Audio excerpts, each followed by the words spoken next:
bagaimana nih cara hewan laut bisa mengetahui kalau ada makanan? Nah, jawabannya adalah melalui suara. Air itu merupakan salah satu pengantar suara yang sangat luar biasa. Suara itu adalah GPS-nya mereka, teleponnya mereka, Google Map, alarm.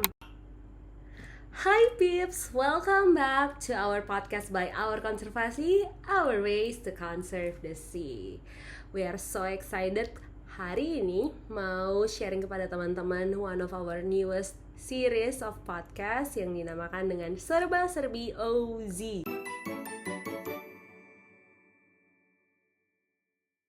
OZY, dan ternyata dari setiap huruf itu ada kepanjangannya teman-teman. O artinya our everyday, Z artinya zoom into the ocean, and Y is your next move. Nah peeps, hari ini seru banget karena kita mau dive into the episode called Ketika Laut Terlalu Bising Untuk Saling Mendengar. What is it about? Gitu.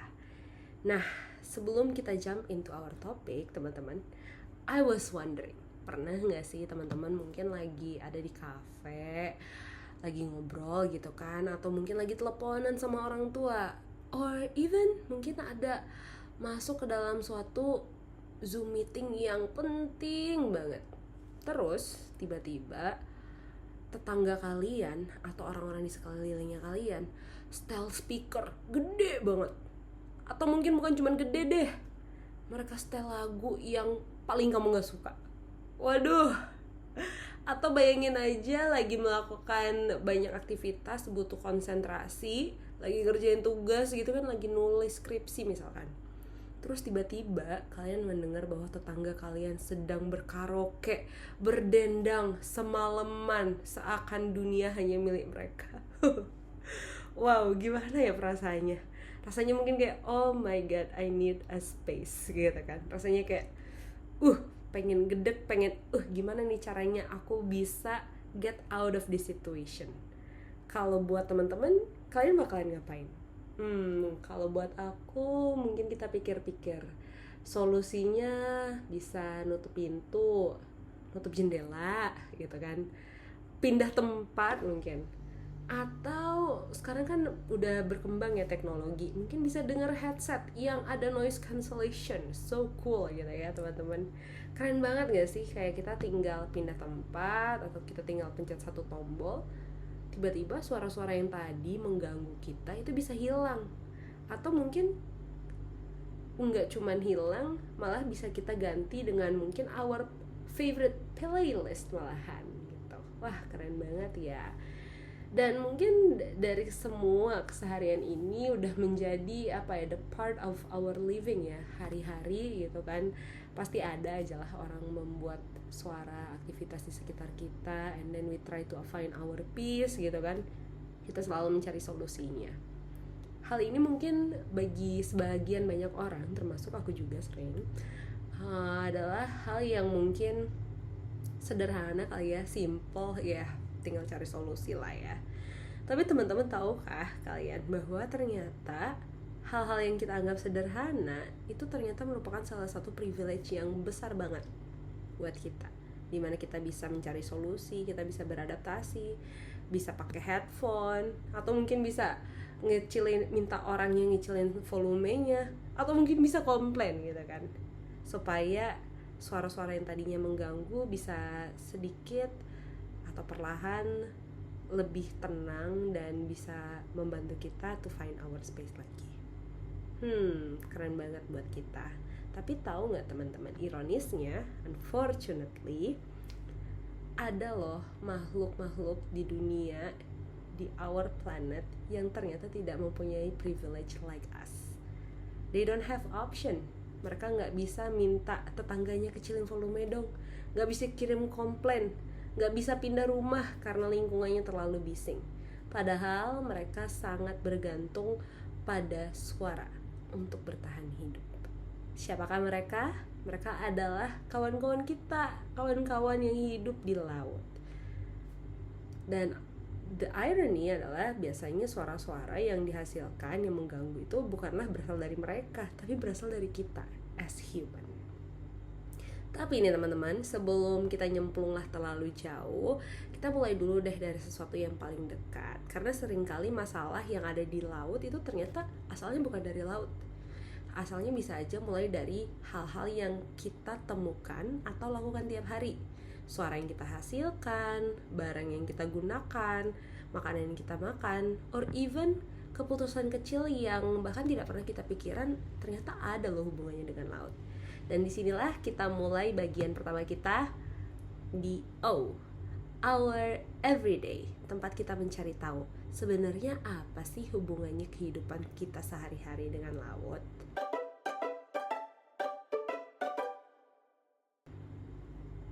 Nah, yang menghubungkan kita ternyata teman-teman pada episode kali ini antara laut dan juga us as human adalah suara. Coba aja deh teman-teman pikirin, kita sebenarnya hidup di dunia yang penuh suara. Dari pagi sampai malam pasti ada aja suara seliweran gitu kan. Mulai dari orang ngobrol, kendaraan, musik, or even our phone notification. Dan mungkin karena kita terbiasa kali ya mendengar suaranya, sehingga kita tidak menyadari ternyata betapa pentingnya kemampuan untuk mendengar ataupun didengar. Bayangin aja deh kalau kamu lagi telepon seseorang nih, tapi sekeliling kamu tuh berisik banget. Mungkin kamu bisa bilang gak ya, hah, halo? Sorry, tadi kamu bilang apa? Atau mungkin bilang, bentar dulu deh, ini lagi ribut banget, nanti aku lagi telepon lagi ya. Gitu. Kita bisa loh melakukan hal itu. Kita bisa bilang sama orang yang kita lagi komunikasi. Kita bisa pindah tempat, bisa tadi tutup pintu, pakai headset yang full of technology ya. Tapi bayangin deh kalau misalnya kita nggak punya pilihan tersebut. Dan bayangin aja kalau ternyata kemampuan mendengar itu beyond hanya berkomunikasi untuk mengobrol. Nah, di titik inilah ternyata pengalaman yang sangat sederhana dalam kehidupan kita sehari-hari punya hubungan dengan sesuatu yang jauh lebih besar di laut. Bagi kita mungkin suara itu hanya sebagian kecil dari keseharian yang mungkin kadang menyenangkan, playing our playlist, tapi bisa juga kadang mengganggu. Kadang bahkan kita nggak sadari bahwa kalau ternyata suara itu bukan hanya sesuatu yang kita dengar ya. Bagaimana kalau misalnya ternyata suara itu adalah ways yang makhluk-makhluk di luar sana gunakan untuk menemukan keluarga mereka. Untuk hal apa lagi ya? Mencari makan deh. Atau untuk mengetahui arah, untuk bertahan hidup. Nah, disinilah mungkin kita perlu sedikit memperbesar our pandangan, our kacamata, perspektif. Kalau tadi kita melihat suara dari sudut pandang kehidupan kita, sekarang coba kita lihat dari sudut pandang dari makhluk-makhluk yang lain. Dan hari ini kita yuk zoom sedikit ke bawah permukaan dan melihat apa sih yang sebenarnya sedang terjadi di laut. Welcome to the part of Zoom into the Ocean.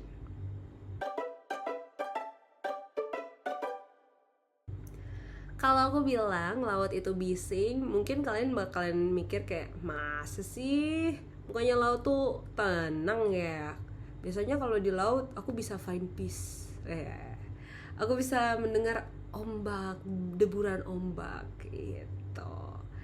Ya, most of us probably bakalan bilang gitu kali ya. Kayak kalau misalnya ditanya ketika kamu ke laut, suara apa yang kamu dengar, pasti orang bakalan bilang ombak gitu.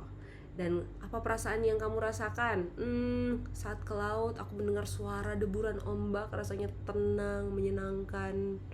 Bahkan banyak banget kan kalau misalnya dilihat ada rekamannya gitu kan, bisa dipakai untuk tidur.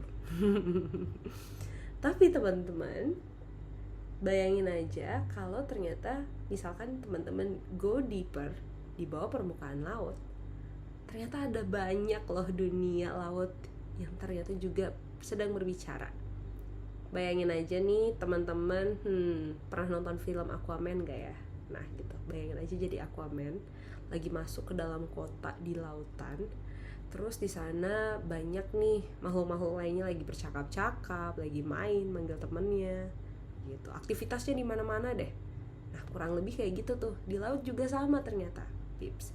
Bedanya, bahasa yang mereka gunakan itu bukan dari kata-kata, melainkan suara. Ada dalam bentuk klik-klik, ada dalam bentuk siulan, dengungan, getaran, dan lain sebagainya. Menariknya juga, nada dan frekuensi yang mereka hasilkan ternyata bahkan beberapa diantaranya tidak bisa masuk atau didengar oleh telinga manusia. Wow, imagine that. Ternyata the world underneath the surface, di bawah permukaan itu sebenarnya penuh dengan percakapan. Dan bagi hewan laut ternyata suara itu jauh lebih penting dibandingkan cara komunikasi lainnya. Seperti mungkin kalau misalnya kita lihat, salah satu indera yang kita gunakan adalah penglihatan gitu. And now the next question yang teman-teman bakalan nanyain adalah, lalu kenapa sih suara itu penting banget buat hewan-hewan laut? Kenapa tuh kira-kira? Nah, teman-teman, tahukah kamu bahwa sebenarnya kalau di daratan, as human, kita tuh sangat bergantung pada mata, ya kan? Kita menggunakan indera penglihatan kita untuk mengenali wajah, mengenali tulisan, melihat warna. Tapi di laut itu berbeda, Pips, karena cahaya yang masuk ke bawah permukaan laut itu memiliki keterbatasan. Dimana semakin dalam laut, semakin sedikit juga cahaya yang mampu masuk. Bahkan nggak usah itu deh, kalau misalnya malam hari bisa dilihat itu gelap gulita gitu kan. Bukan kayak kita di daratan, malam hari kita masih punya lampu, masih punya senter dan lain sebagainya. Bayangin aja, bahkan di siang hari juga beberapa ratus meter warna dari cahaya itu mulai menghilang. Semakin dalam, dunia laut itu bisa berubah menjadi sangat gelap gulita. Jadi our next question adalah, kalau kita tidak bisa melihat, bagaimana nih cara hewan laut bisa mengetahui kalau ada makanan? Bagaimana nih mereka bisa cari teman-temannya, keluarga mereka? Bagaimana nih cara mereka bisa menghindari predator? Nah, jawabannya adalah melalui suara gitu. Makanya ini sangat-sangat penting tuh, Pips. Another fact adalah ternyata the world underneath the surface, dia di dunia air, di dunia laut, air itu merupakan salah satu pengantar suara yang sangat luar biasa.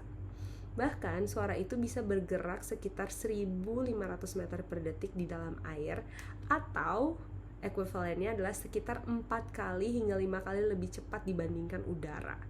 How powerful, right? Ternyata suara kalau misalnya di air jauh lebih cepat daripada yang kita lagi ada di darat gitu, lewat udara.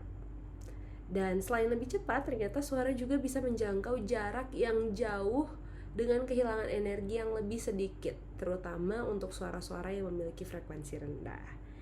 Jadi mungkin now you're thinking, mungkin kalau misalnya kita bersuara yaitu untuk bercakap-cakap gitu kan, untuk pelengkap gitu. Tapi ternyata buat hewan laut so much more than communication. Suara itu adalah GPS-nya mereka, teleponnya mereka, Google Map, alarm, media sosial gitu kan. Semuanya terangkum jadi satu buat hewan-hewan di laut gitu. Dan ada beberapa hal yang menarik banget, karena ternyata di laut itu ada berbagai hewan-hewan yang unik dan they have their ways untuk menggunakan suara. Ini yang mau kita share beberapa diantaranya. Jadi salah satunya itu adalah paus bungkuk. Hewan pertama yang kita mau share adalah paus bungkuk. Tahukah Pips bahwa sebenarnya paus bungkuk itu terkenal banget loh untuk skillnya dia untuk bernyanyi. Bahkan saat mereka bernyanyi, lagu mereka tuh bisa berlangsung hingga 20 menit, lalu diulang-ulang selama berjam-jam. Dan ternyata lebih unik dari itu, ini bukan cuman lagu aja yang diulang, tapi lagu ini mempunyai pola, ada temanya. Bahkan bisa juga nih berubah dari tahun ke tahun, seperti lagu yang mungkin lagi tren gitu. Jadi kalau misalnya si paus bungkuk bernyanyi, tahun ini beda gitu, tahun depannya beda gitu, mengikuti tren lah istilahnya ya kalau misalnya di dunia daratan. Dan another fun fact adalah Para ilmuwan juga menemukan bahwa populasi paus di wilayah yang sama dapat mempelajari lagu baru dari paus lain, sehingga lagu tersebut menyebar seperti tren musik. Bayangin aja kayak ada paus di Samudra Atlantik, terus ada di Pasifik, they migrate misalnya, kemudian ada mendengar lagu, wah mereka jadi adaptasi tuh sama lagunya, jadi ada lagu baru yang mereka nyanyiin. Keren banget ya sih.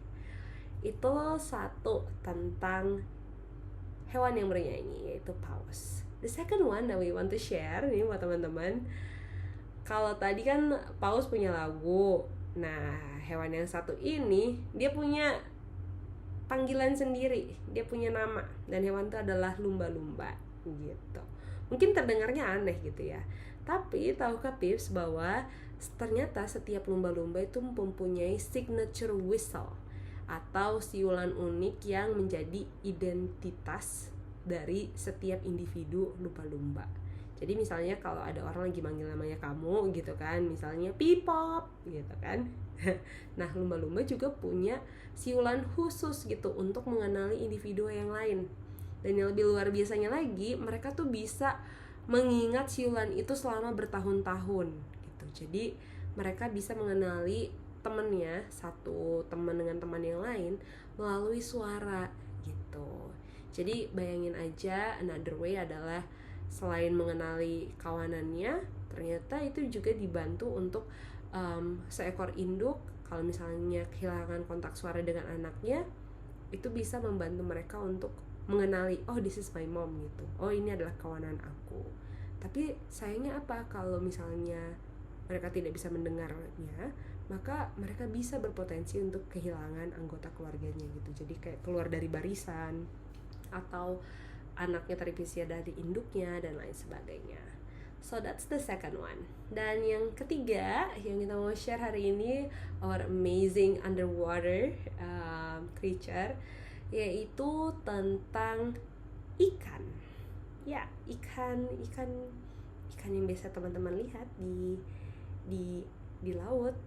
Ternyata bukan cuma paus atau lumba-lumba aja yang menggunakan suara, tapi penelitian juga menunjukkan bahwa lebih dari 1.000 spesies ikan diketahui mampu menghasilkan suara, dan jumlahnya kemungkinan jauh lebih banyak ya yang daripada sudah didata saat ini. Ada ikan yang menggesek tulangnya, menggetarkan otot di sekitar kantung renangnya mereka.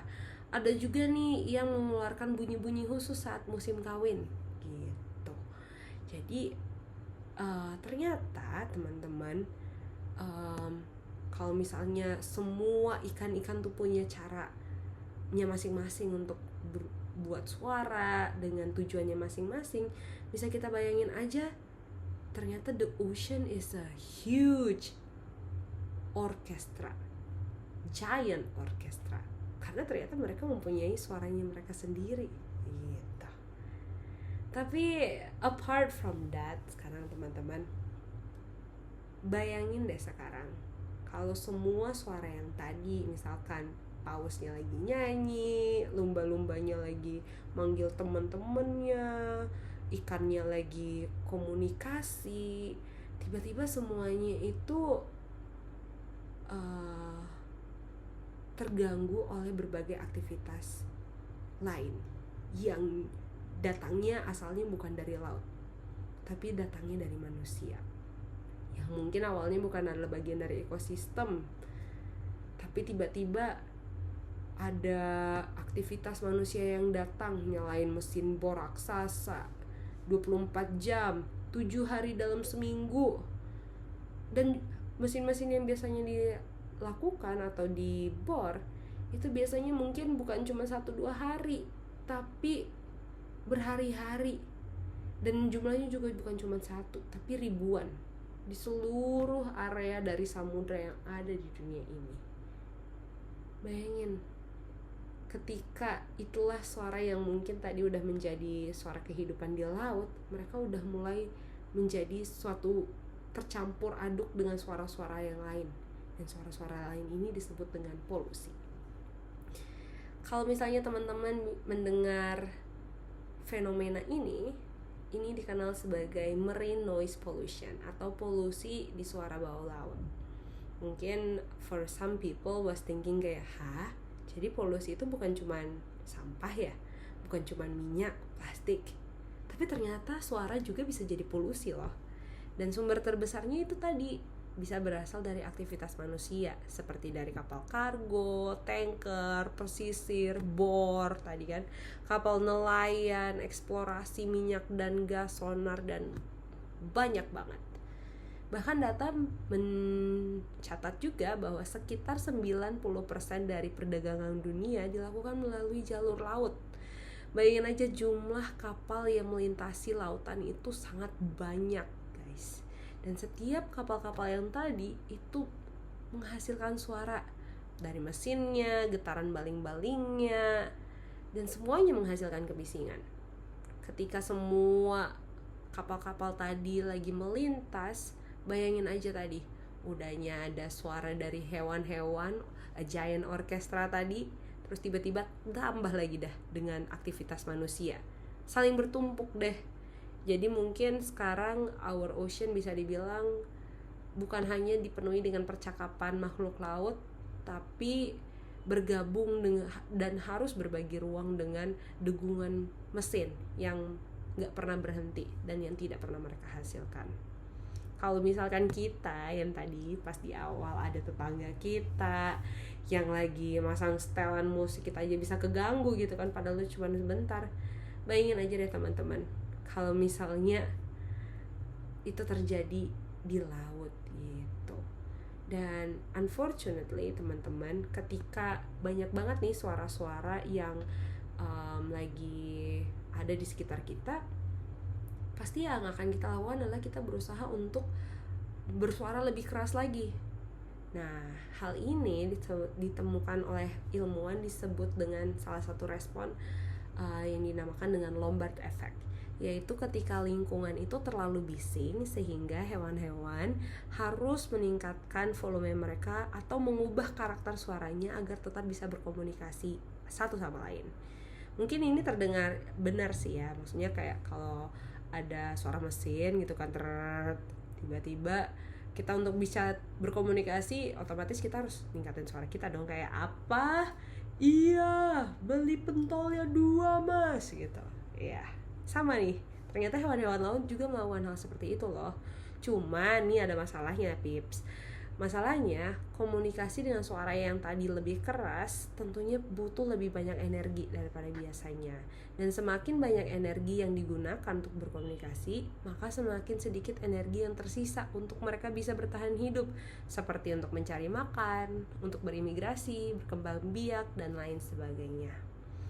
Dan despite of that, bayangin aja kalau misalnya tadi mereka harus ningkatin suara mereka gitu kan, terus masih nggak kedengeran karena lautnya sangat bising.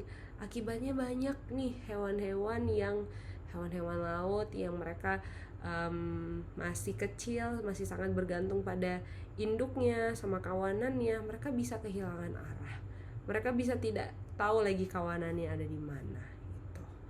Dan sekarang kita bisa tahu ya teman-teman, bahwa laut itu ternyata nggak pernah benar-benar sunyi. Tadi ada paus nyanyi, lumba-lumba manggil satu sama lain, ikan juga lagi berkomunikasi. Tapi di saat yang sama mereka harus berbagi ruang nih dengan suara-suara yang kita ciptakan. Dan ketika suara itu semakin banyak, pertanyaannya kali ini bukan lagi apakah laut menjadi bising, tapi apa nih yang bisa kita lakukan supaya mereka, makhluk-makhluk laut, tetap bisa live in harmony, masih tetap bisa mendengar satu sama lain meskipun ada aktivitas kita di dalamnya. Karena mengetahui masalah itu memang satu hal, tapi setelah kita tahu, then what? Kita punya loh pilihan. Kita bisa bertanya, kita bisa mengubah kebiasaan, kita bisa mendorong perubahan, dan kita juga ternyata bisa ikut untuk menjaga ruang hidup yang bahkan tidak bisa kita lihat, yaitu di bawah permukaan laut. Jadi setelah kita zoom into the ocean, sekarang waktunya kita kembali ke tempat kita berada saat ini, ke kehidupan kita saat ini ada di daratan, dan bertanya, Dan setelah mengetahui hal ini, what's our next move? Kabar baiknya, Pips, ternyata polusi suara berbeda dengan berbagai bentuk polusi lainnya ya, yang tadi kita udah bahas, ada sampah, ada plastik, ada minyak, dan lain sebagainya. Kalau misalnya kita hari ini berhenti membuang plastik ke laut, plastiknya masih akan ada. Atau kalau misalnya kita menghentikan sumber limbah, dampaknya juga tidak langsung hilang. Tapi suara mereka tuh berbeda. Suara tuh tidak menetap seperti limbah-limbah lainnya. Ketika sumber suara berhenti, suaranya juga akan berhenti. Tapi justru dari situlah makanya ada harapan.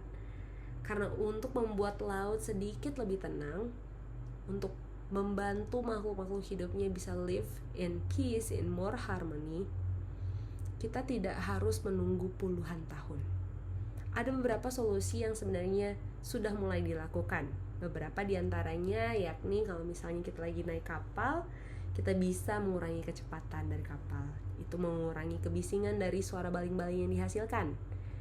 Atau for many engineers, sekarang juga mereka sudah mendesain baling-baling yang dibuat lebih senyap suaranya. Dimana aktivitas industri juga bisa diatur agar tidak berlangsung pada periode penting, mungkin seperti musim migrasi atau pada saat hewan-hewan lagi musimnya berkembang biak. Dari solution adalah di habitat tertentu dapat juga nih dibuat kebijakan untuk quiet zones atau kawasan dengan tingkat kebisingan yang lebih rendah. Dan menariknya lagi, beberapa solusi ini memberikan manfaat lebih dari satu. Bukan cuma hanya mengurangi kecepatan kapal, tapi bisa untuk menurunkan kebisingan dari bawah laut. Ada juga nih yang bisa mengurangi resiko tabrakan juga dengan paus dan menekan penggunaan bahan bakar gitu. Jadi selain tadi kita mengurangi potensi dari polusi suara, kita juga bisa untuk mengurangi potensi-potensi risk lainnya seperti tadi tabrakan dengan paus, atau bisa mengurangi penggunaan bahan bakar yang berlebihan. Jadi it's a win-win solution gak sih kalau misalnya we take part? Nggak hanya solusinya buat makhluk laut, tapi bisa menjadi solusi juga buat kita dan keberlanjutan ke depannya. Tapi tentu aja bukan berarti seluruh tanggung jawab saat ini tentang polusi laut gitu kan in the hands of industry, in the hands of fishermen, in the hands of policy maker. Perubahan ini membutuhkan banyak tangan. Perubahan ini membutuhkan kebijakan, kita membutuhkan industri yang bisa lebih beradaptasi, membutuhkan peneliti, dan membutuhkan kita sebagai masyarakat untuk saling menyadari bahwa laut itu bukan ruang kosong loh, tapi kita bisa live in harmony. Kita bisa beraktivitas dengan tidak mengganggu the fundamental of the living being yang ada di bawah laut juga. Kita bisa menyadari hubungan antara apa yang kita lakukan di darat dan apa yang terjadi di laut. Lalu melalui adanya penyadaran akan hubungan itu, kita bisa melihat nih bagaimana caranya kita bisa membuat pilihan yang berbeda. Kita bisa mendukung kebijakan untuk melindungi laut, mendukung teknologi yang lebih ramah lingkungan, atau even mendukung penelitian dan organisasi yang juga sudah bekerja untuk konservasi. Dan yang paling sederhana adalah kita bisa terus membicarakannya, karena sesuatu yang tidak terlihat seringkali paling mudah untuk dilupakan. Oh well, teman-teman, Pips, jadi tadi kan di awal aku sempat bertanya, apa nih yang akan Pips lakukan kalau misalnya temen-temennya Pips atau tetangga lagi memutar speaker yang keras banget sepanjang hari. Kita mungkin punya cara untuk menghindarinya, untuk pindah, untuk menggunakan headset, meminta volumenya dikecilkan. Tapi penghuni laut tidak punya semua privilege itu. Mereka hanya bisa mendengar dari satu sama lain di tengah kebisikan yang kita ciptakan. Jadi mungkin mulai hari ini, kalau kita mendengar kata polusi, jangan hanya membayangkan tentang plastik atau limbah lainnya, tapi ingat juga bahwa suara bisa jadi polusi. dan kamu juga bisa menjadi bagian dari solusi itu. Well, itu aja yang bisa kita share pada hari ini. Terima kasih, thank you so much Pips udah mendengarkan podcast dari Our Konservasi. See you in the next podcast episode, and it is Our Konservasi, our ways to conserve the sea. Bye bye.